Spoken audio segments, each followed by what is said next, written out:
Salutations les amis, ici Neldurion et bienvenue pour votre épisode mensuel qui concerne mes achats comics. Donc cette fois-ci on ne couvrira pas 3 mois d'un coup comme ça a été le cas sur l'épisode précédent, mais bien seulement le mois d'avril. Et on va commencer, alors ça ne sera pas du tout dans l'ordre, hein, je vous le dis tout de suite, j'ai constitué une pile et on fera au fil de l'eau. Donc tout de suite, la maxi-série Yoda, donc format 100%, oui c'est le format 100% un petit peu survitaminé de par sa pagination. Et ce sont 10 épisodes voilà, de la série de 2022, Yoda. On peut le voir aux côtés d'Anakin Skywalker, voilà, ça va couvrir beaucoup de choses. Ça s'appelle La taille importe peu, un choix de titre plutôt propice quand on connaît le protagoniste. Et bien ça, je vais sûrement lire l'histoire dans pas très longtemps, parce que 2022, on est pile poil dans la temporalité dans laquelle je suis actuellement sur l'univers canon. Parce qu'évidemment, ça fait partie de l'univers canon. Ensuite les amis, je vous présente un format que j'adore, personnellement c'est la révélation pour moi en ce début d'année chez Urban, mon éditeur de cœur, puisqu'il s'agit de ce format et cette collection nommée Urban Blast. Donc la première incursion de ce format ça a été avec celui-ci, que je me suis procuré il y a déjà quelques temps, hein. Donc Wayne Family Adventures, qui était une webtoon, on dit un webtoon, adapté donc en comics, format souple. Alors ça s'adresse a priori à un public jeune, je dirais ouais, peut-être un petit peu ce qu'on pourrait retrouver sur le young adult, voilà, pour les romans. Je pense que c'est la même chose. Du coup je me suis procuré également le tome 2, Wayne Family Adventures, qui est encore une série à suivre, donc il y aura encore d'autres tomes, un seul ou plus, je ne sais pas. Le souffle d'une nouvelle génération. Ouais franchement, Urban les gars, vous savez quoi? Tout ce qui sort, là, sur Batman, Superman et tout, vous me faites un petit format comme ça, juste pour moi, et pour les quelques autres aficionados comme Max Faraday, je sais qu'il aime beaucoup ce genre de format, et ben faites ça pour nous les gars, on achète, y a pas de souci, voilà. En tout cas, mes achats comics, donc c'était bien ces deux tomes-là. Ça c'est la suite de la série animée de Paul Dini et tout, donc ça c'est sûrement un très bon cru. Et puis concernant cette webtoon, je pense que c'est un truc un peu feel good, voilà.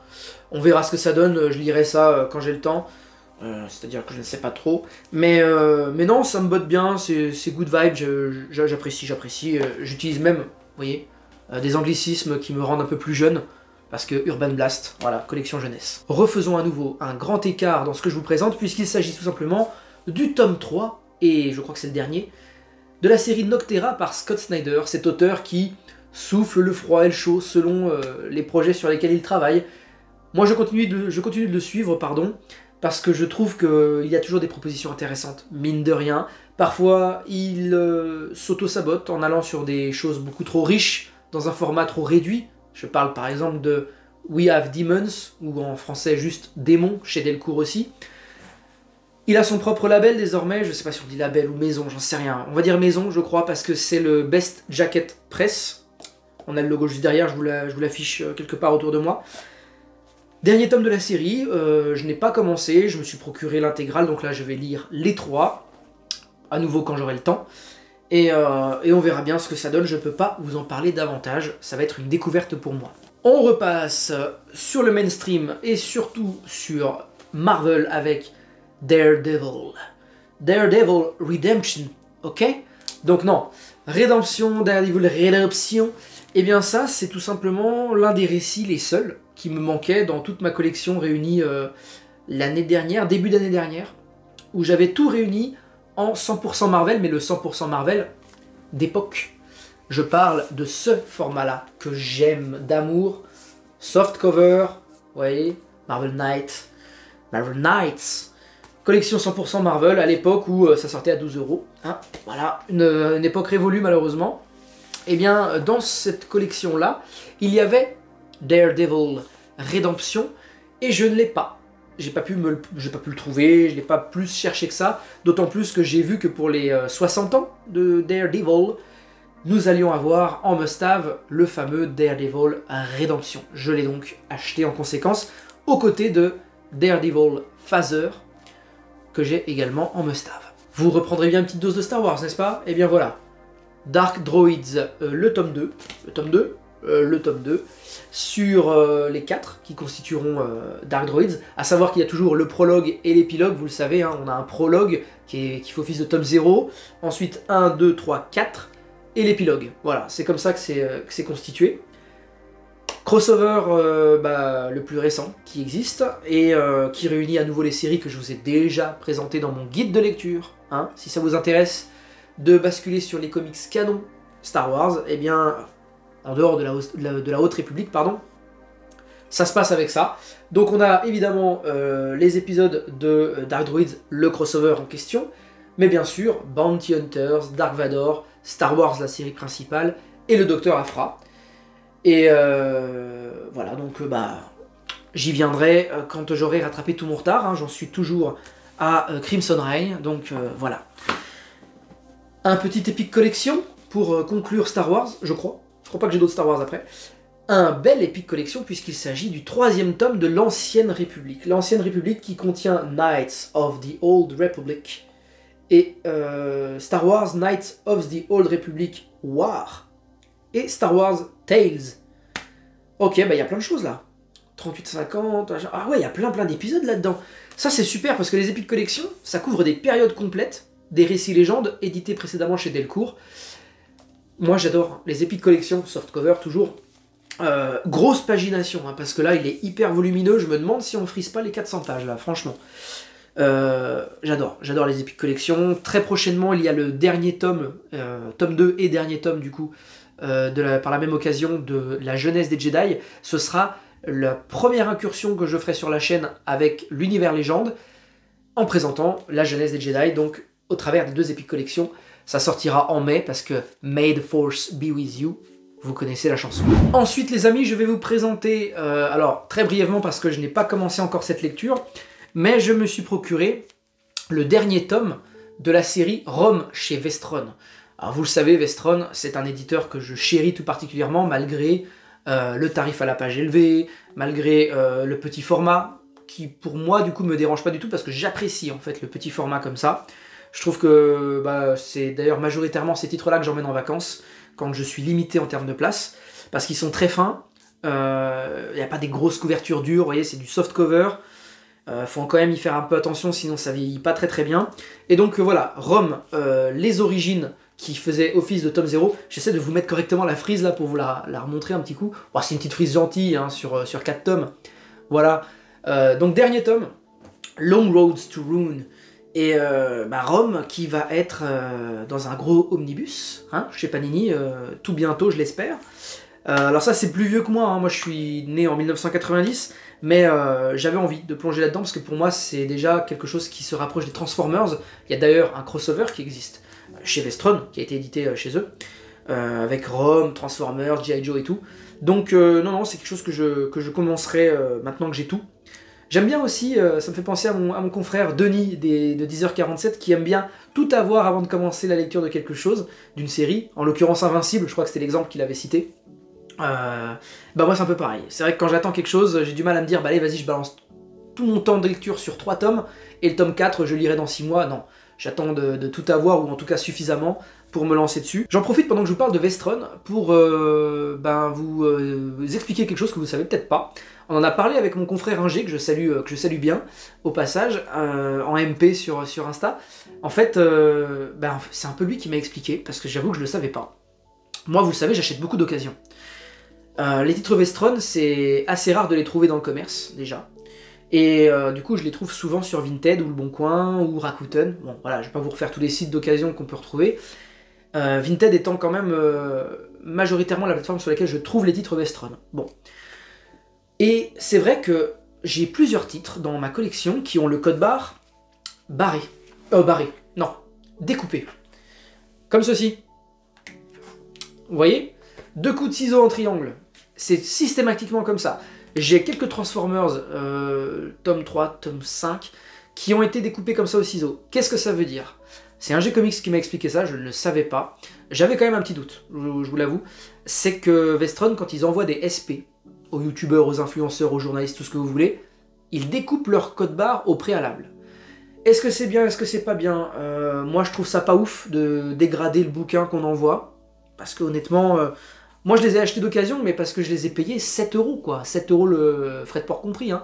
Avec le code barre découpé, c'est quand même sale, parce que Il n'y a pas de jaquette ou quoi que ce soit, hein. On est clairement sur l'œuvre. Quand vous découpez la quatrième de couverture, bah derrière vous avez le listing des titres de la série Rome par exemple à lire, avec l'Event Revolution, etc. Bref, vous coupez en plein dedans quoi. Moi je trouve que non. Vestron, soit vous jouez le jeu des SP avec les personnes en question et vous faites confiance, bah tant pis.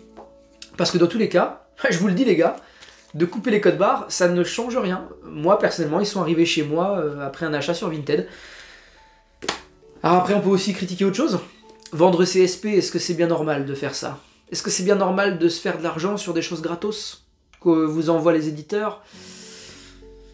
Ah là là, est-ce que je repars dans du drama? Non, ce n'est pas l'objectif de la vidéo. En tout cas, voilà, avec un G, on en a parlé, et effectivement, bah, j'ai compris du coup, parce que ça lui est arrivé à lui aussi, il a reçu un SP de chez Vestron, et les codes barres étaient découpés, je trouve ça vraiment dégueulasse. Mais, vous voyez, il y a tout et son contraire. C'est dégueulasse de découper les codes barres, bah, c'est dégueulasse de vendre les SP, ouais, bref. Passons à la suite, hein. Les amis, quelque chose que j'attendais tout particulièrement, les Go-Go Power Rangers. Autant vous dire que ça va arriver sur la chaîne de manière imminente, puisque les Power Rangers, j'adore. Ça a été mon premier guide de lecture sur la chaîne. Guide de lecture sous lequel j'ai mis un commentaire épinglé pour vous dire que, à mesure que Vestron sortait, et continue de sortir, évidemment, les titres Power Rangers qui n'ont jamais été édités en français, de l'ère Glénat, eh bien mon guide de lecture devenait de plus en plus obsolète, puisque moi c'est un guide de lecture que j'ai constitué à la mano, hein, comme on dit, c'est-à-dire en prenant les sorties VF et en allant chercher l'inédit, donc de la VO. Et j'ai constitué un guide de lecture, somme toute très compréhensible et tout à fait suivable, mais maintenant, autant vous dire, foncez sur la VF, allez soutenir Vestron, et prenez-vous les Go-Go Power Rangers, parce que ça, c'est littéralement le point zéro pour commencer. La série connexe qui est sortie avant, c'est Mighty Morphin Power Rangers. Il y a toujours deux séries Power Rangers qui cohabitent dans les sorties aux US et du coup en France également. C'est Vestron qui s'en occupe. Auparavant c'était Glénat, mais ils se sont arrêtés au tome 4 parce qu'ils pensaient que ça allait se vendre autant que des One Piece, donc ils se sont chiés dessus. Et évidemment, Vestron a récupéré le bébé et s'en occupe très bien. Très très bien. Donc on a Go-Go Power Rangers qui se situe avant l'arrivée de Tommy Oliver au sein des Rangers, avant tout un bordel fomenté par Rita Repulsa, etc. Lisez ça, et lisez en parallèle MMPR, JJPR et MMPR, ok? Il y a toujours les deux séries ensemble. Plus récemment, on a Power Rangers Unlimited et Mighty Morphin Unlimited, voilà, c'est toujours comme ça que ça se passe. Et enfin, on termine avec quelque chose, et ça me permettra de faire une transition toute trouvée. Transformers Unicron Revolution, c'est le gros crossover que Vestron a emmené jusqu'au bout, et je les salue pour ce taf, parce que c'était pas une mince affaire. Ça comprend énormément de séries. Rome, G.I. Joe, les Transformers évidemment, qui sont le point de départ, je dirais, de peu près tout. On a eu autre chose aussi en même temps, j'ai perdu le nom, mais il y a eu d'autres séries qui se sont incrustées dedans. C'est le gros crossover de chez Vestron, je vous en recommande la lecture, mais attention, ça demande un petit peu de connaissances, donc avant tout, lisez du Transformers chez Vestron, et attaquez l'énorme crossover Revolution, qui trouve sa conclusion dans ce Unicron tome 2. Vous le savez peut-être pas, mais je pense qu'avec toute la communication qu'Urban a fait sur les réseaux, beaucoup sont déjà au courant, et moi c'était la grande nouvelle que j'attendais. Je pensais que ça allait arriver chez Delcourt, je vous le dis, parce que Thierry Mornay a l'habitude de publier tous les travaux, ou presque, si ce n'est pas l'intégralité, c'est presque, des travaux de Robert Kirkman, Walking Dead, Invincible, Oblivion Song, là comme ça je vous en ai cité déjà plein. Eh bien nous allons avoir l'Energonverse qui arrive chez Urban cette fois-ci. Donc c'est tout simplement Skybound, Robert Kirkman, qui a pris tout le Hasbro Universe, donc on aura G.I. Joe avec Duke, Scarlet et tout, Cobra évidemment, les Transformers, mais tout ça trouve un point d'ancrage qui est Void Rivals qui sort en mai, et Transformers tome 1 sortira le 14 juin, donc juste après, je crois qu'il n'y a que 15 jours qui séparent les deux tomes, 15 jours, 3 semaines, donc voilà, les Transformers s'achèvent chez Vestron, et la série, je vous en parlerai, la série Transformers chez Vestron, parce qu'elle fait écho au film qui arrive en fin d'année. Vous avez peut-être vu la bande-annonce, c'est en CGI, c'est en film d'animation quoi. Qui arrive fin d'année, donc Transformers le commencement, à l'époque où les Decepticons et les Autobots n'existaient pas. Ils n'étaient pas sous deux noms différents, c'était simplement les Cybertroniens, qui s'entendaient très bien, jusqu'à un événement en particulier que je ne vous spoilerai pas, puisque ce sera l'objet de ma vidéo sur Transformers, la série de chez Vestron, la série IDW en fait. Et du coup, à cette époque-là, Transformers, c'était tout simplement une histoire de paix, d'amour même, et d'amitié entre Optimus Prime, qui s'appelait Orion Pax, et Megatron. Voilà. C'était les meilleurs amis du monde. Qu'est-ce qui a fait qu'ils se sont mis sur la gueule toutes les années suivantes? Et bien tout ça, on le découvrira dans le film, mais aussi au travers des comics que je vous présenterai à l'occasion d'une belle vidéo en hommage à cette série qui se termine chez Vestron. On poursuit avec Poison Ivy Infinite tome 3, autant vous dire que je ne vais pas vous en dire grand chose, puisque je n'ai pas lu les premiers tomes. C'est de Dr Salience, mon ami Dr Salience, je suis défoncé, excusez-moi, c'est l'allergie. Le pollen transporté par le vent, terrible. Ça tombe bien le pollen et tout, parce qu'on parle de Poison Ivy, qui est littéralement en train de me défoncer le nez là tout de suite. On a un 4e tome qui arrive, série très appréciée, même si elle ne fait pas beaucoup avancer le schmilblick de la continuité, on s'en fout. C'est une très bonne histoire sur un personnage que je trouve toujours sous-exploité, et qui enfin dispose d'une série à elle, et qui fonctionne très très bien. Voilà. Donc j'en parlerai peut-être, c'est pas sûr, c'est peut-être des lectures que je me garde pour moi. En tout cas, le Dr Salience en a fait une vidéo sur le tome 1, et je vous en recommande le visionnage. On retourne chez Delcourt les amis avec le 14e tome de Spawn Renaissance. Vous le savez, Spawn Renaissance c'est la suite des intégrales Spawn classiques. Spawn Renaissance, je n'en suis pas du tout là dans mes lectures, donc je ne vais rien vous dire non plus. Par contre voilà, achat de soutien pour Delcourt, parce que ils ont réduit la voilure sur les titres Spawn, je trouve. Ben, c'est même admis par Thierry Mornay, effectivement. La densité de séries que nous propose Todd McFarlane avec son Spawn Universe qu'il est en train de faire péter aux États-Unis, c'est compliqué de sortir 3 tomes de Spawn par mois, je comprends tout à fait. Moi ça me convient d'avoir... là on a King Spawn qui sort peut-être dans 2 mois. Je sais pas si c'est en juin ou en mai que ça sort, peut-être bien en mai. On a donc le King Spawn. Moi ça me va, écoutez, moi ça me va, ça me fait un petit peu moins de titres à acheter, c'est un peu plus dispatché au fil de l'année, c'est cool. En tout cas, voilà, Spawn, je sais qu'un de mes abonnés, Python, apprécie tout particulièrement cette série, et je le comprends, c'est excellent. Moi je n'ai lu que 4 intégrales, et je trouve déjà ça très très bien, sachant que c'est pourtant un peu vieillissant, hein, même si le dessin est superbe. Donc autant vous dire que ce qu'il y a de plus récent sur le personnage, je pense qu'il y a d'excellentes choses encore. Ah, putain, les dessins sont fous. Les dessins sont fous. Bref, j'adore, j'adore. Les amis, pour clôturer cette vidéo, on retombe sur mon éditeur numéro 1, Urban Comics, avec les traditionnels depuis ce début d'année, Dawn of, Green Lantern, le premier du nom cette fois-ci, parce qu'on a déjà eu du Dawn of Superman, vous allez le voir, j'ai le tome 2, Dawn of Titans, vous allez voir, j'ai le tome 2, etc. Donc au même titre que Dawn of Green Arrow, nous avons Green Lantern qui fait son incursion dans ce format. 250 pages, c'est nickel. Je ne connais que très peu Green Lantern, par contre, vu tout ce qui m'attend à côté, en termes d'intégrale, Green Lantern et tout, il y a de quoi faire. En tout cas, voilà, achat de soutien comme d'habitude, ça c'est des choses que je sais garder toute ma vie. Ensuite nous avons, oh purée, les costauds, je vous le dis, les costauds. Dawn of Titans, le volume 2. Moi je dis volume parce qu'on n'est plus sur un petit tome là. On est sur du gros volume, 432 pages. En tout cas voilà, Beast World, il y a un 3e tome à paraître, un Dawn of Titans tome 3.